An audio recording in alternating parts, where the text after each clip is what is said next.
Je m'appelle Geneviève Moreau. J'ai 52 ans et mes mains sentent toujours l'ail, peu importe combien de fois je les frotte. Pendant 23 ans, j'ai cuisiné dans le même petit bistrot de Bordeaux, chez Madeleine, avec un tablier taché et des chaussures qui craquent. Je ne suis pas chef, je suis juste cuisinière.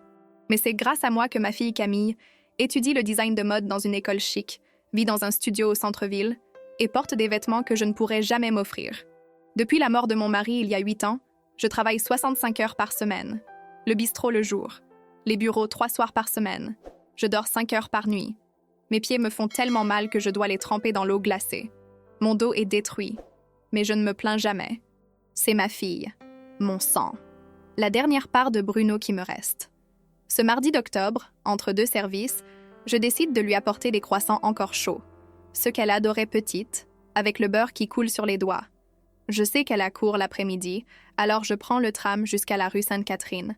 Je la trouve dans un café élégant, le Régent, assise avec 4 filles magnifiquement habillées. Elle rit, cigarette à la main, comme dans un film. Je m'approche, souriante, le sac de croissants dans une main. Camille lève les yeux, son visage se fige. Puis elle dit, fort, très fort, pour que tout le monde entende, « Ne t'approche pas de ma table. Tes vêtements me font honte. » Ses amies éclatent de rire. L'une d'elles me dévisage de haut en bas en chuchotant quelque chose. Je sens les odeurs de friture accrochées à mon col, les taches de sauce sur ma manche, mes cheveux gris mal attachés. Je reste plantée là, le sac de croissants dans la main, pendant que ma fille détourne les yeux et reprend sa conversation. Le café entier nous regarde. Personne ne dit rien.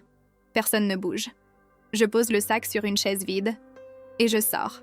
Dehors, le soleil d'octobre brille sur les pavés. Les passants marchent normalement. Le monde continue comme si rien ne s'était passé. Mais moi, quelque chose en moi vient de se briser. Quelque chose de profond, de définitif. Tes vêtements me font honte. Ces mots tournent dans ma tête pendant tout le trajet en tram, pendant que je rentre chez moi, pendant que je m'assieds dans ma cuisine vide avec une tisane que je ne bois pas. À 23 heures, je sors mon téléphone. J'ouvre l'application de ma banque. Et je fais ce que je dois faire. J'annule le virement automatique du loyer de Camille. Je bloque la carte bancaire que j'avais mise à son nom. Je supprime l'autorisation de prélèvement pour les charges. En 3 clics, je coupe tout. Je ne pleure pas. Je ne tremble pas. Je suis calme, froide, déterminée. Le lendemain matin, Camille se réveille avec un avis d'expulsion collé sur sa porte. Ses cartes sont refusées à la boulangerie. Elle m'appelle 17 fois. Elle m'envoie 23 messages. « Maman, qu'est-ce qui se passe? Maman, pourquoi tu réponds pas? Maman, réponds! » Je lis tout. Je ne réponds à rien. 3 jours plus tard, elle débarque chez moi en pleine panique. « Maman, qu'est-ce que tu as fait? Je vais perdre mon appartement. » Je la regarde droit dans les yeux et je lui dis calmement. « Peut-être qu'il est temps que tu découvres combien coûtent les vêtements qui ne te font pas honte. » Elle me fixe, incrédule. « Tu peux pas faire ça? » « Si, je peux. Et je le fais. »« Mais t'es ma mère. T'es censée m'aider. Je t'ai aidée pendant 22 ans.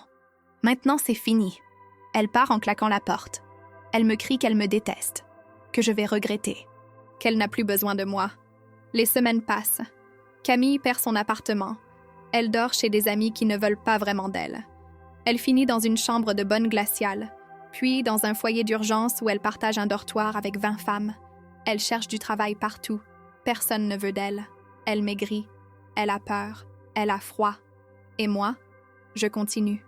Le bistrot, les bureaux, ma vie. Mais la nuit, je ne dors plus. Je fixe le plafond et je me demande si je suis une mauvaise mère. Si je vais trop loin, si elle va me pardonner un jour.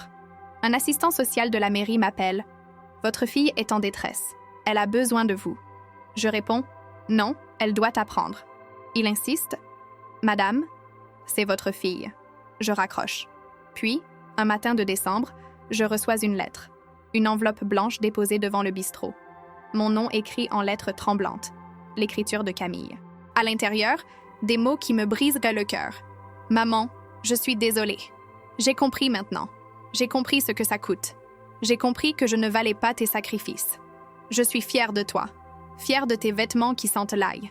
Fière de tes mains abîmées. Fière d'être ta fille. Même si je ne le mérite pas. Je reste plantée là, la lettre dans les mains, incapable de bouger.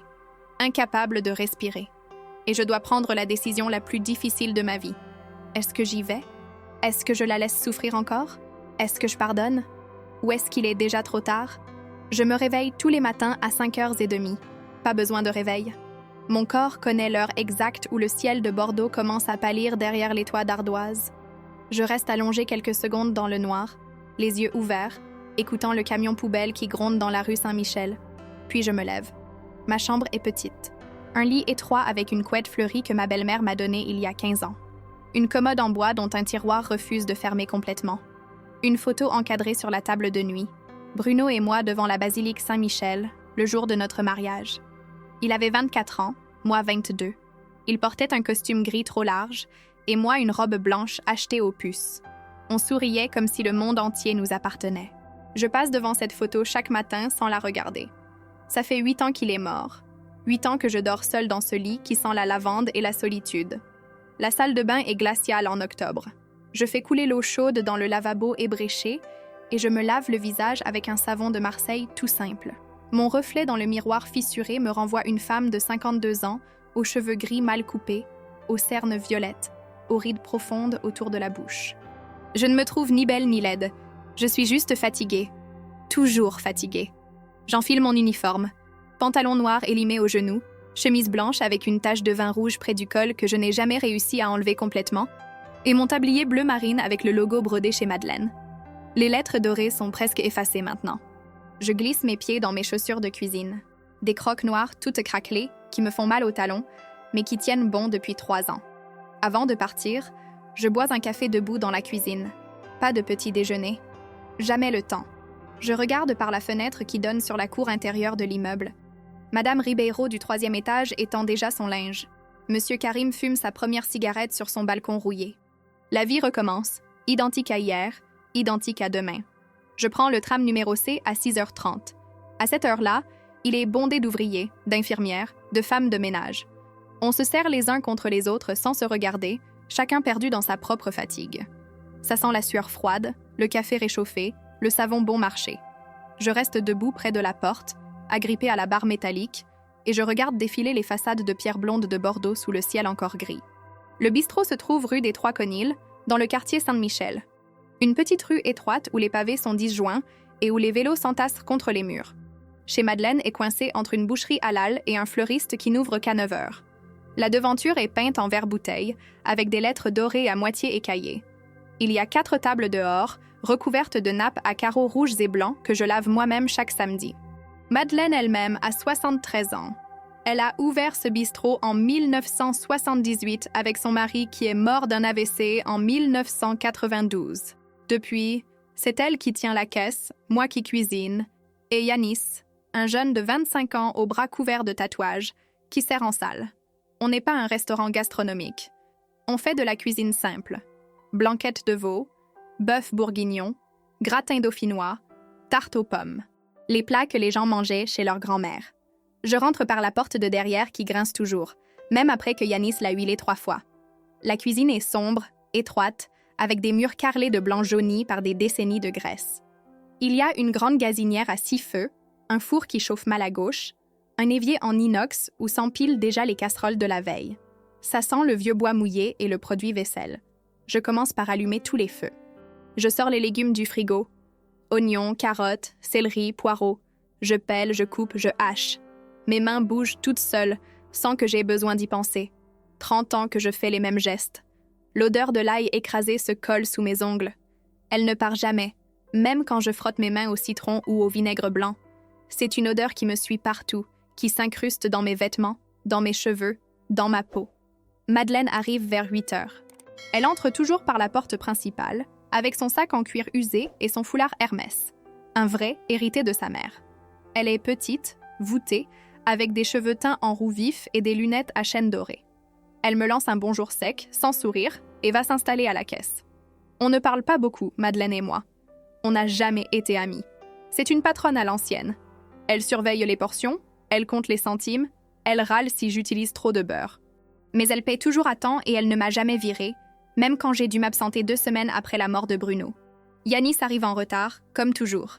Il pousse la porte en soufflant, les cheveux en bataille, le blouson de cuir sur l'épaule. « Pardon Geneviève, le tram était bloqué. » Je ne réponds pas.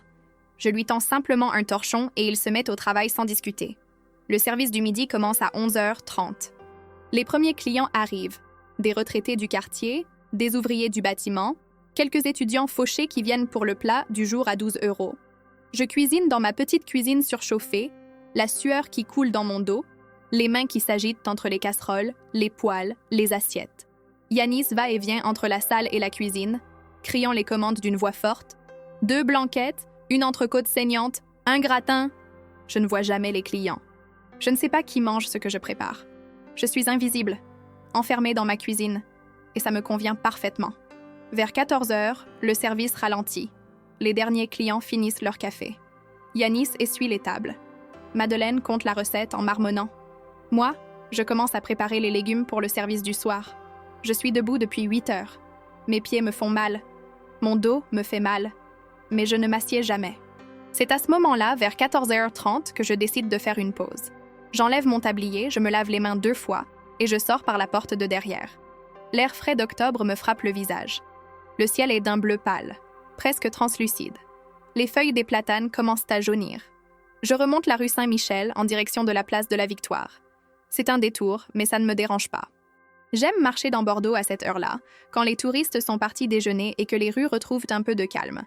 Je passe devant la basilique Saint-Michel avec sa flèche qui perce le ciel, devant les petites boutiques de vêtements africains, devant le marché aux puces qui commence à se replier. Je m'arrête à la boulangerie Dupont, rue Sainte-Catherine.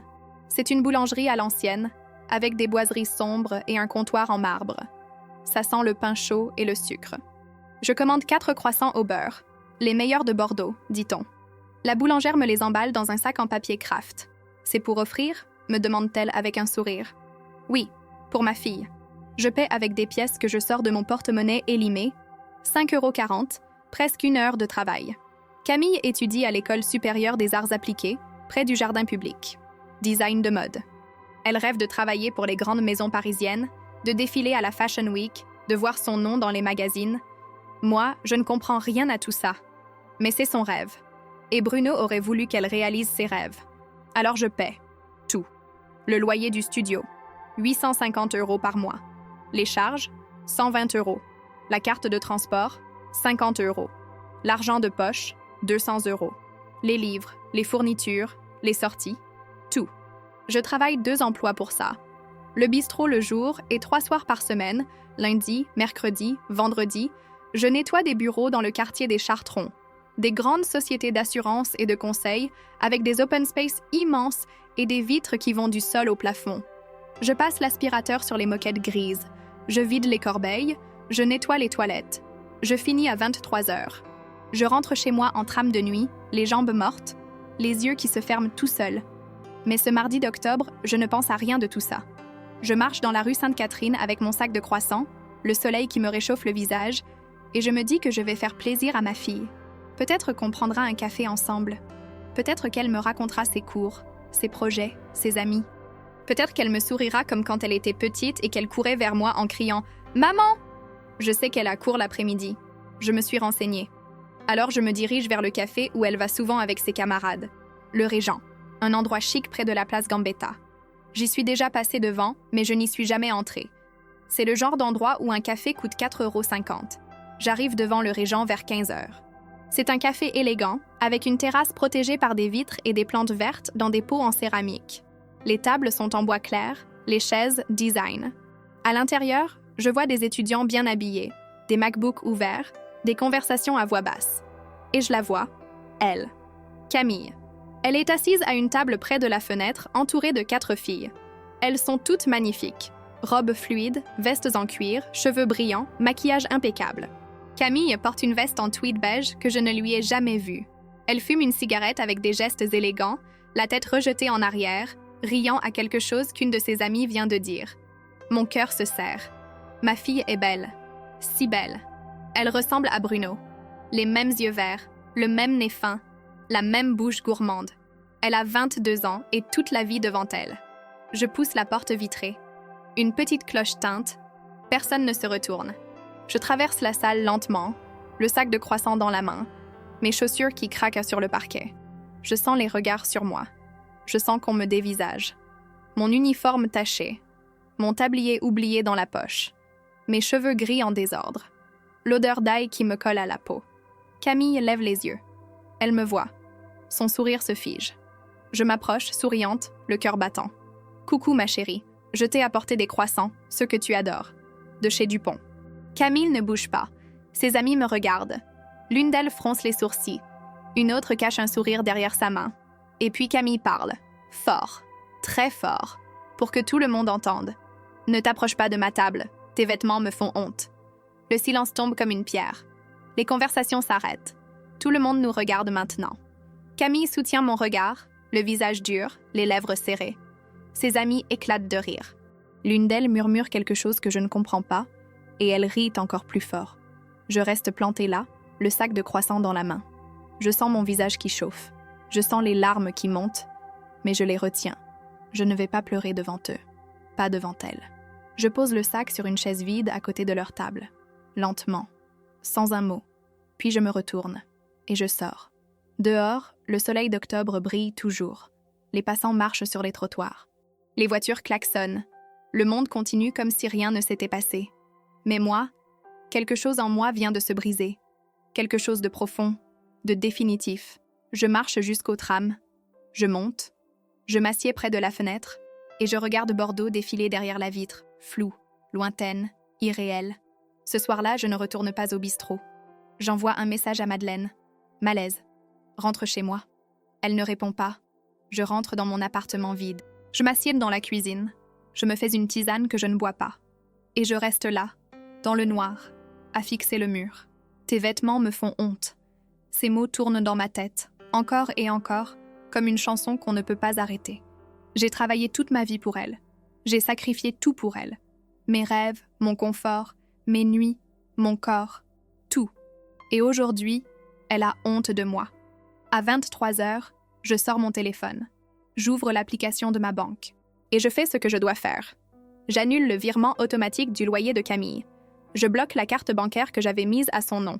Je supprime l'autorisation de prélèvement pour les charges. Je ne pleure pas. Je ne tremble pas. Je suis calme, froide, déterminée. Ma fille va apprendre ce que coûtent les vêtements qui ne font pas honte. Et moi, je vais apprendre à vivre sans me sacrifier pour quelqu'un qui ne me respecte pas.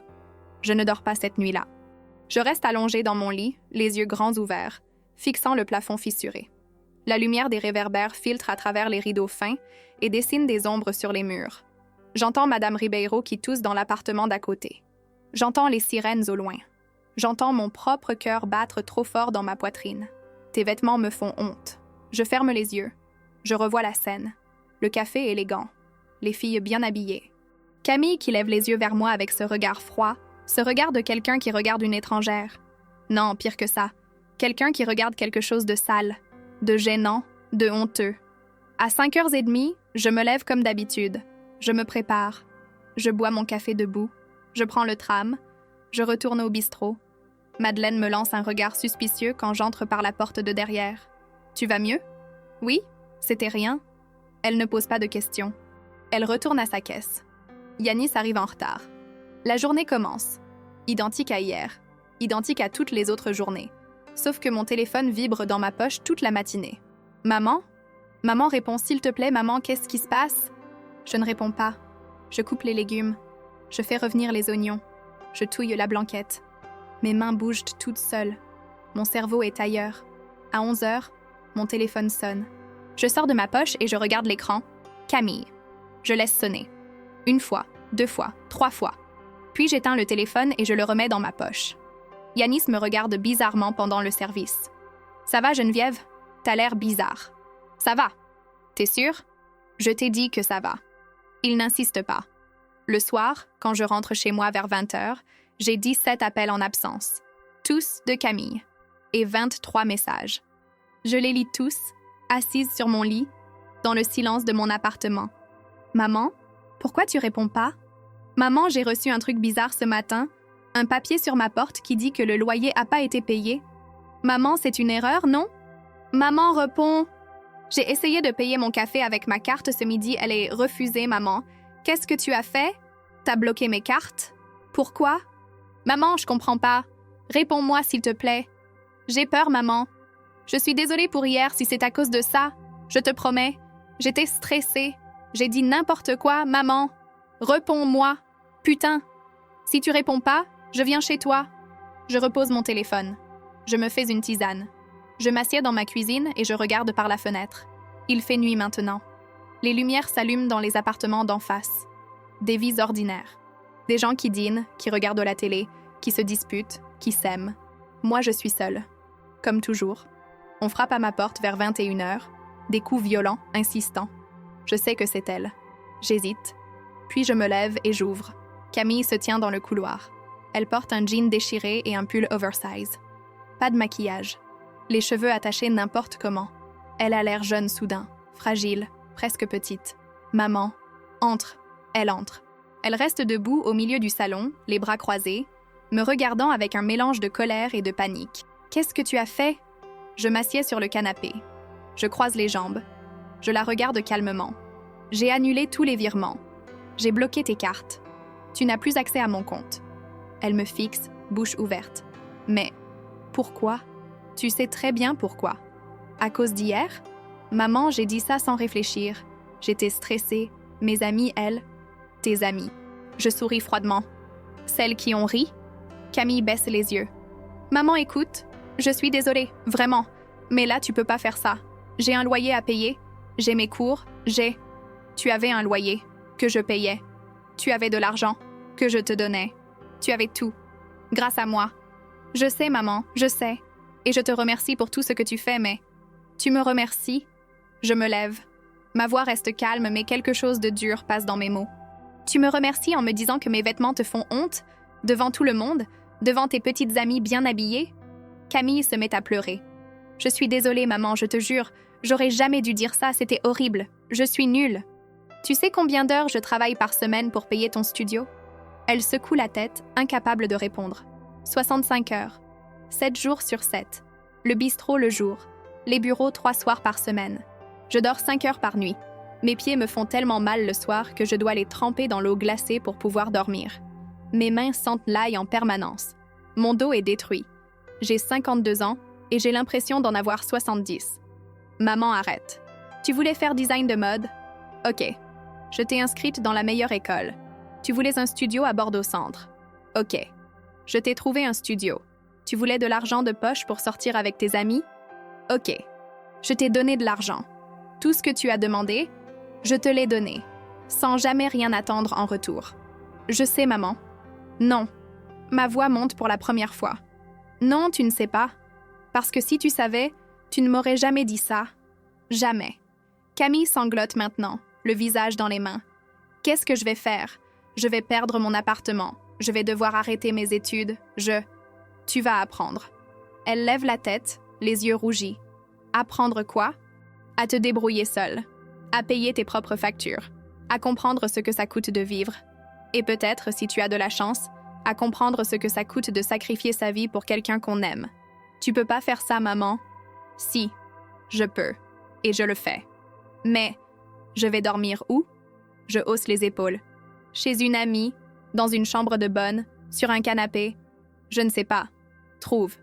Camille me regarde comme si elle ne me reconnaissait pas. T'es sérieuse, là? Très sérieuse. Mais t'es ma mère. T'es censée m'aider. Je t'ai aidée pendant 22 ans. Maintenant, c'est fini. Elle recule d'un pas, choquée. T'es en train de me dire que tu me laisses tomber? Comme ça? Non. Je suis en train de te dire que tu dois grandir, toute seule. Elle attrape son sac, les mains tremblantes de rage. Tu vas regretter ça. Je te jure, tu vas regretter. Peut-être. Elle sort en claquant la porte. Le silence retombe sur mon appartement. Je reste debout au milieu du salon, les jambes qui tremblent soudain. Je m'assieds sur le canapé. Et là, enfin, je pleure. Je pleure comme je n'ai pas pleuré depuis la mort de Bruno. Je pleure jusqu'à ce que mes yeux brûlent et que ma gorge soit tellement serrée que je ne peux plus respirer.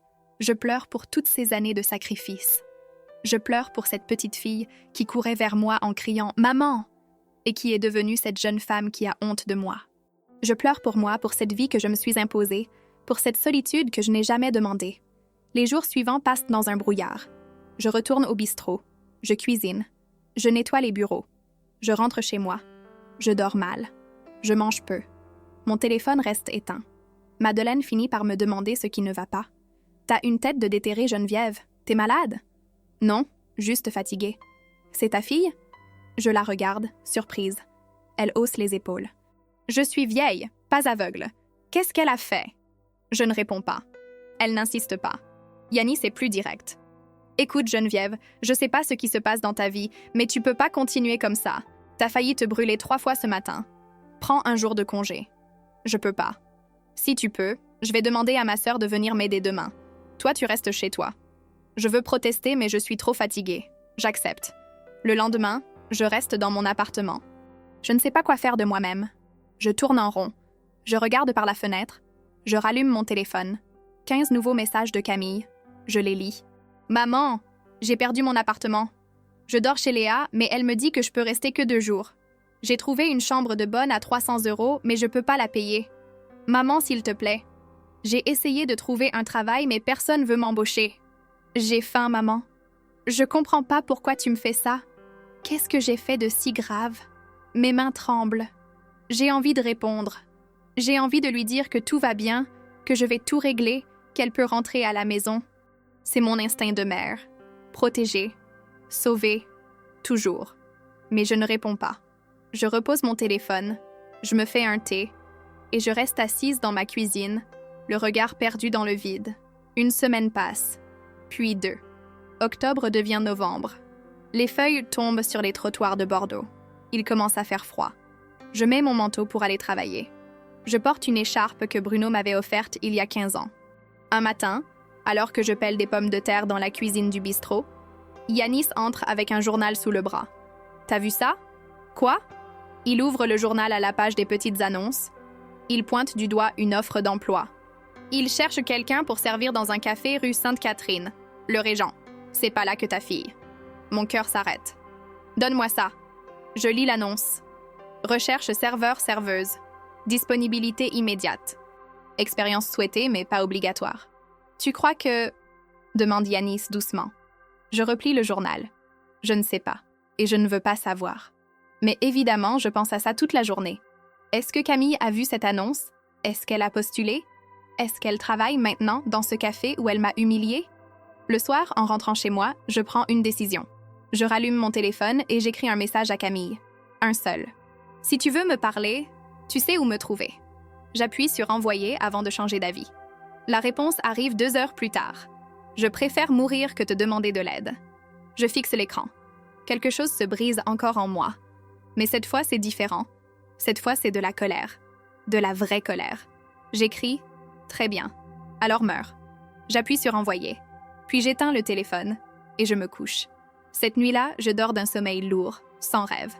Et quand je me réveille le lendemain matin à 5h30, quelque chose a changé en moi. Je ne sais pas quoi exactement. Mais je me sens plus légère. Comme si un poids que je portais depuis des années venait de tomber. Je me prépare. Je prends le tram.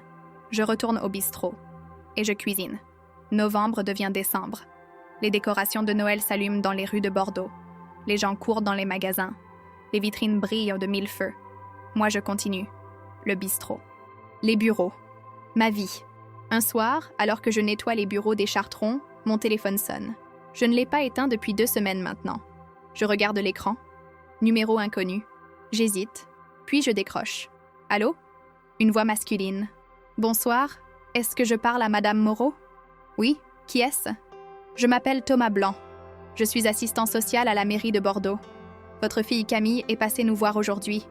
Elle est dans une situation difficile. Mon cœur bat plus vite. Qu'est-ce qui s'est passé? Elle n'a plus de logement stable. Elle dort dans des foyers d'urgence.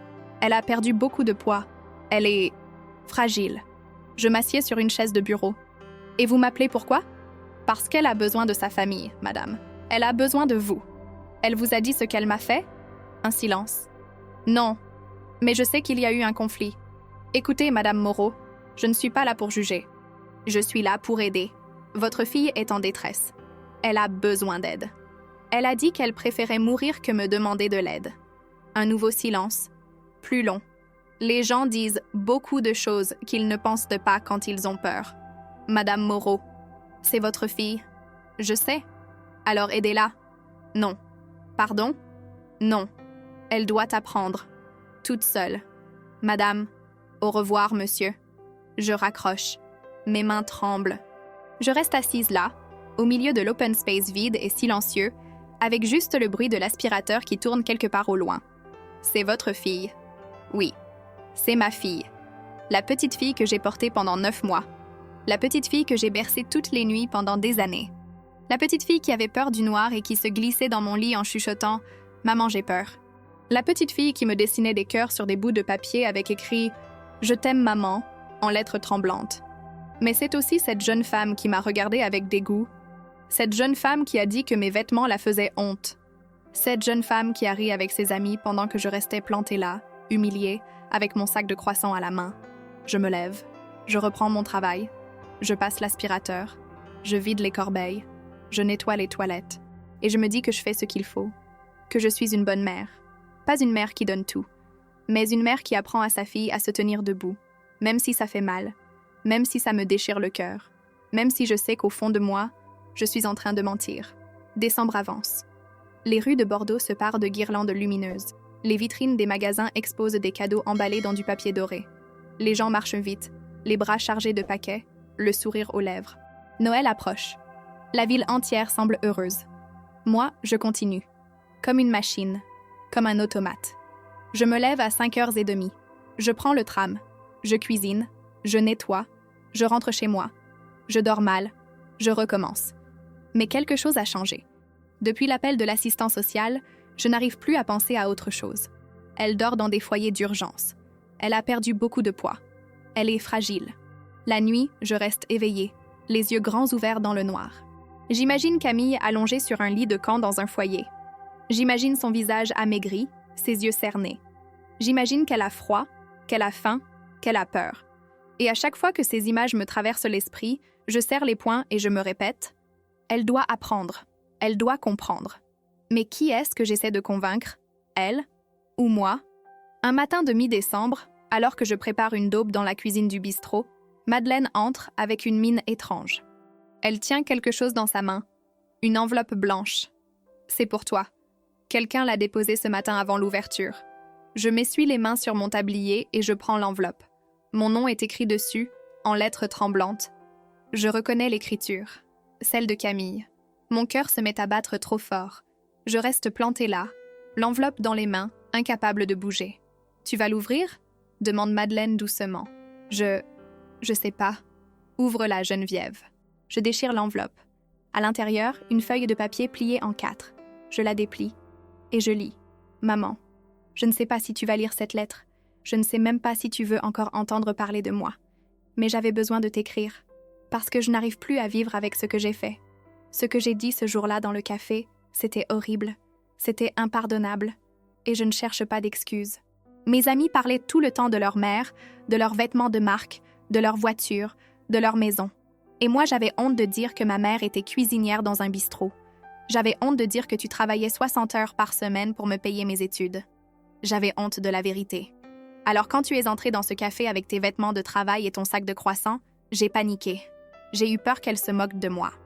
J'ai eu peur qu'elle découvre qui j'étais vraiment. Alors je t'ai rejetée, comme une lâche. Depuis que tu m'as coupé les vivres, j'ai vécu un cauchemar. J'ai perdu mon appartement. J'ai dormi chez des amis qui ne voulaient pas vraiment de moi. J'ai fini dans une chambre de bonne sans chauffage où je voyais mon souffle le matin. J'ai cherché du travail partout. J'ai été serveuse pendant 2 semaines dans un café, mais je me suis fait virer parce que je cassais trop de tasses. Mes mains tremblaient tout le temps. J'avais tellement faim que je ne pouvais plus me concentrer. Maintenant, je dors dans un foyer d'urgence. Il y a 20 lits dans une grande salle. Ça sent l'eau de Javel et la sueur. Les femmes pleuraient la nuit. Certaines parlent toutes seules.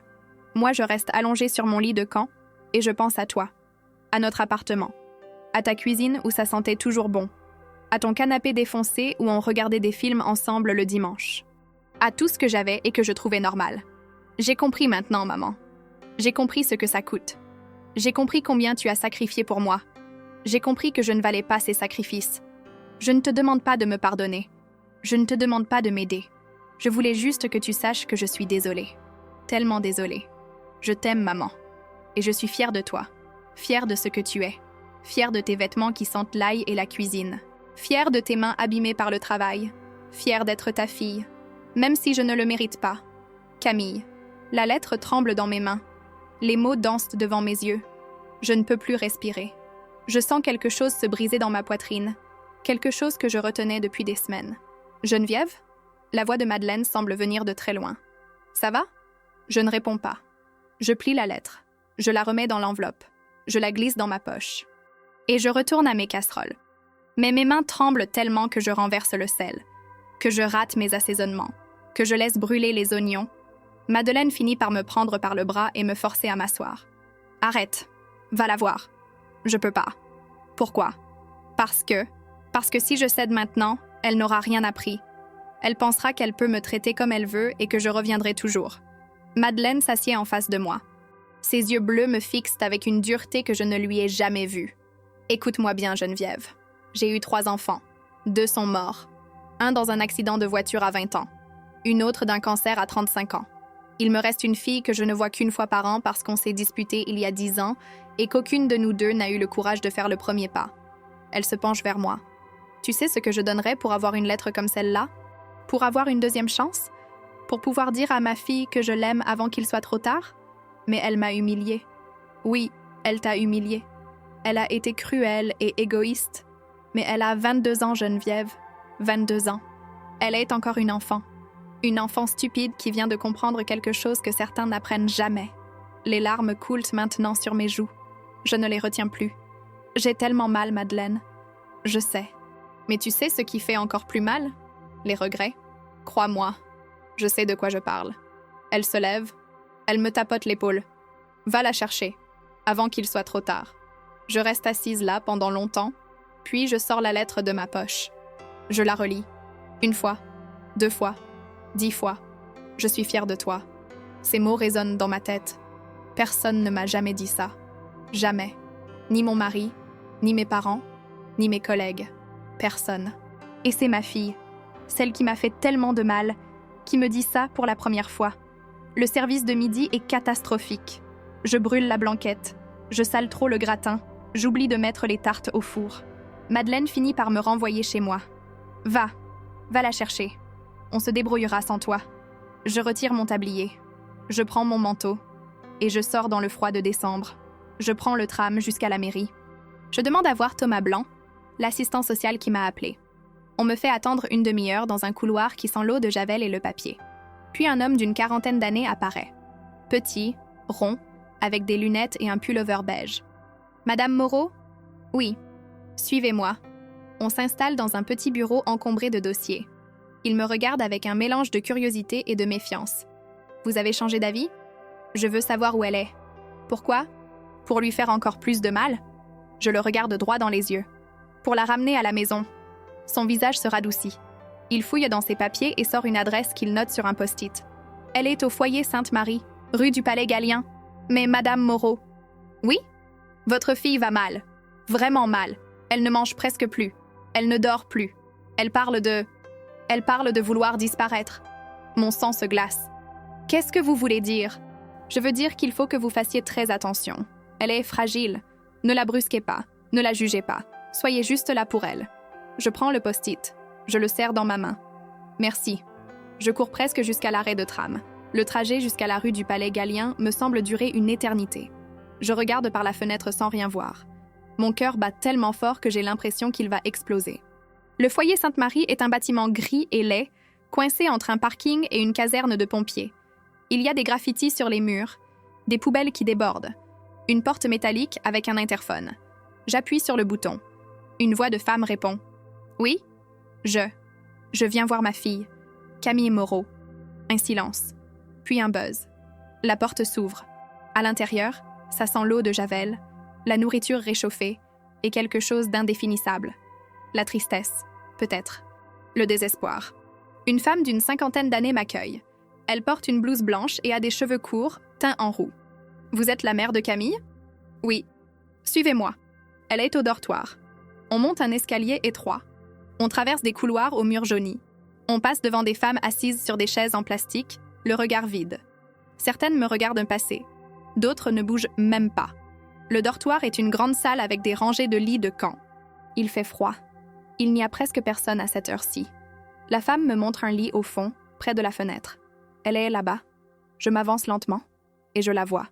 Camille est allongée sur son lit, recroquevillée en position fétale, une couverture grise remontée jusqu'au menton. Elle fixe le mur. Elle ne m'a pas entendue arriver. Je m'approche. Mon cœur se serre. Elle a tellement maigri. Son visage est creusé. Ses cheveux sont ternes, mal lavés. Ses yeux sont enfoncés dans leurs orbites. Elle ressemble à un fantôme. Camille? Elle sursaute. Elle se retourne. Elle me voit. Et son visage se décompose. Maman. Elle se met à pleurer. Pas des petits pleurs discrets. Non. Des sanglots qui lui secouent tout le corps, qui lui coupent la respiration, qui la font trembler comme une feuille. Je m'assieds sur le bord du lit et je la prends dans mes bras. Elle se blottit contre moi comme quand elle était petite. Elle pleure dans mon épaule. Elle sent la sueur et le savon bon marché. Ses os saillent sous mes doigts. Elle est tellement légère, tellement fragile. Pardon, maman. Pardon. Pardon. Chut. C'est fini maintenant. Je suis tellement désolée. Je sais, ma chérie. Je sais. On reste comme ça pendant longtemps. Elle pleure. Moi, je la berce doucement, comme quand elle faisait des cauchemars étant enfant, comme quand elle avait de la fièvre, comme quand le monde était trop dur et que seuls mes bras pouvaient la protéger. Autour de nous, quelques femmes nous regardent. Certaines sourient tristement, d'autres détournent les yeux, peut-être jalouses de ce moment de tendresse qu'elles n'auront jamais. Quand Camille se calme enfin, je lui essuie le visage avec mes mains. Je regarde ses yeux rouges, son nez qui coule, ses lèvres gercées. Viens, on rentre à la maison. Je peux vraiment? Oui, tu peux. Mais je ne mérite pas que tu... Camille, s'il te plaît, ne dis plus ça. On en reparlera à la maison. Pour l'instant, prends tes affaires. On s'en va. Elle n'a presque rien. Un petit sac à dos avec quelques vêtements, une brosse à dents, un livre. C'est tout. Tout ce qui reste de sa vie d'avant. On sort du foyer. Le soleil de décembre brille faiblement sur les trottoirs. L'air froid nous pique le visage. Camille marche à côté de moi, silencieuse, les épaules voûtées. Dans le tram, elle s'endort contre mon épaule. Je la regarde dormir. Son visage est apaisé pour la première fois depuis longtemps. Elle ressemble à nouveau à ma petite fille. Quand on arrive à l'appartement, elle regarde autour d'elle comme si elle découvrait l'endroit pour la première fois. Le canapé défoncé, la table bancale, les murs jaunis, tout est exactement pareil qu'avant. Mais son regard a changé. Va prendre une douche. Je lui dis doucement. Je vais te préparer quelque chose à manger. Elle obéit sans un mot. J'entends l'eau couler dans la salle de bain. J'entends ses sanglots étouffés sous le bruit de la douche. Je prépare une soupe. Une bonne soupe aux légumes avec des pommes de terre et des carottes. Le genre de soupe que je lui faisais quand elle était petite et qu'elle était malade. Quand elle sort de la douche, enveloppée dans mon vieux peignoir éponge, elle a l'air un peu mieux. Je lui tends un bol fumant. Elle s'assied à table et elle mange lentement, les yeux baissés. « C'est bon, maman », murmure-t-elle entre deux cuillerées. « Mange. Tu es beaucoup trop maigre. » On ne parle pas pendant le repas. Il n'y a que le bruit des cuillères contre les bols, le bruit de la circulation dehors, le bruit de nos respirations. Quand elle a fini, je débarrasse. Elle reste assise, les mains croisées sur la table. « Maman? Oui? Pourquoi tu es venue me chercher? Après tout ce que j'ai fait? » Je m'assieds en face d'elle. Je la regarde dans les yeux. « Parce que tu es ma fille, et que je t'aime. Même quand tu me fais mal, même quand tu me déçois, même quand tu me brises le cœur. » Les larmes coulent à nouveau sur ses joues. Je ne le mérite pas. Non, tu ne le mérites pas encore. Mais tu vas le mériter. En apprenant, en grandissant, en devenant quelqu'un de meilleur. Comment je peux réparer ce que j'ai fait? Tu ne peux pas. Certaines choses ne se réparent pas. Elles laissent des cicatrices. Mais on peut apprendre à vivre avec ces cicatrices et à ne plus jamais refaire les mêmes erreurs. Elle hoche la tête, le visage ravagé par les pleurs. Maintenant, écoute-moi bien, Camille. Je vais t'aider. Je vais te reprendre ici. Je vais payer tes études, mais ça va changer. Tout va changer. Comment? Tu vas travailler.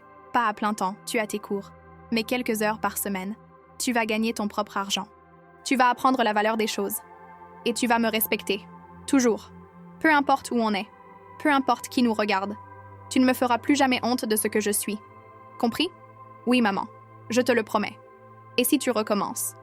Si tu me manques de respect encore une fois, je ne reviendrai pas te chercher. C'est clair? Oui, c'est clair. Bien? Je me lève.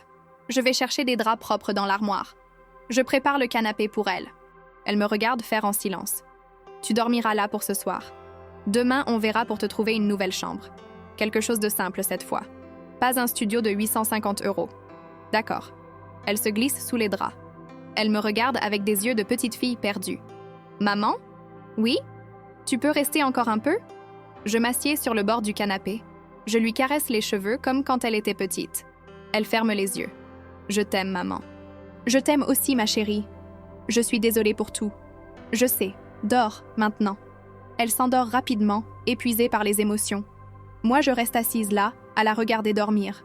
Mon bébé, ma petite fille, ma Camille. Les semaines qui suivent sont difficiles. Camille cherche du travail. Elle postule dans des cafés, des boutiques, des restaurants. Elle essuie beaucoup de refus. Mais elle ne se décourage pas. Elle continue. Finalement, elle trouve un poste de vendeuse dans une friperie du quartier Saint-Michel. 20 heures par semaine. 8 € de l'heure. Ce n'est pas grand-chose. Mais c'est à elle. Son premier vrai salaire. Le jour où elle reçoit sa première paie, elle rentre à la maison avec un sourire timide. Elle me tend une enveloppe. Qu'est-ce que c'est? 150 € pour participer au loyer. Camille, tu n'es pas obligée? Si, je suis obligée. Je prends l'enveloppe et je pleure. Pas de tristesse cette fois, de fierté. Noël arrive. On le passe toutes les deux dans notre petit appartement. Pas de cadeaux coûteux, pas de grands repas. Juste un poulet rôti, des pommes de terre au four et une tarte aux pommes que j'ai faite le matin. On mange en silence. Mais c'est un silence confortable. Pas un silence lourd de reproches ou de colère. Juste le silence de deux personnes qui réapprennent à être ensemble. Après le dîner, Camille me tend un petit paquet emballé dans du papier journal. C'est pour toi. Je l'ouvre. À l'intérieur, une écharpe, tricotée à la main, avec de la laine bon marché. Les mailles sont irrégulières. Il y a des trous. C'est moche. Mais c'est le plus beau cadeau qu'on m'ait jamais fait. Je l'ai faite moi-même, dit-elle en rougissant. Je sais qu'elle est moche, mais elle est magnifique. Je l'enroule autour de mon cou. Elle sent Camille. Elle sent l'amour. Elle sent le pardon. On s'endort ce soir-là chacune dans notre coin. Elle sur le canapé, moi dans mon lit. Mais plus proches que nous ne l'avons été depuis des années. Janvier arrive. Camille reprend ses cours. Elle travaille dur, à la fac et à la friperie. Elle rentre fatiguée le soir, mais elle ne se plaint jamais. Elle a appris quelque chose que peu de jeunes de 22 ans comprennent. La valeur du travail, le prix des choses, le coût de la vie. Un soir, alors qu'on dîne ensemble, elle me pose une question qui me surprend. « Maman, est-ce que tu me détestes pour ce que j'ai fait ?» Je pose ma fourchette. Je la regarde longuement. « Non, je ne te déteste pas. Je ne t'ai jamais détesté. Mais j'ai été tellement cruelle. Oui, tu as été cruelle. Mais tu étais aussi perdue, égoïste, immature. Tu voulais tellement être quelqu'un d'autre que tu as oublié qui tu étais vraiment. Et maintenant? Maintenant, tu réapprends. Et c'est tout ce que je demande. » Elle sourit. Un vrai sourire. Le premier depuis longtemps. « Tu sais ce que j'ai compris, maman? » « Quoi? Que le plus beau vêtement qu'on puisse porter, c'est la dignité.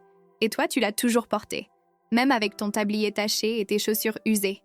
Tu es la personne la plus digne que je connaisse. » Cette nuit-là, je m'endors en souriant. Pour la première fois depuis des mois, je dors d'un sommeil profond et paisible. Mars arrive. Les arbres bourgeonnent dans les rues de Bordeaux. Le printemps revient doucement.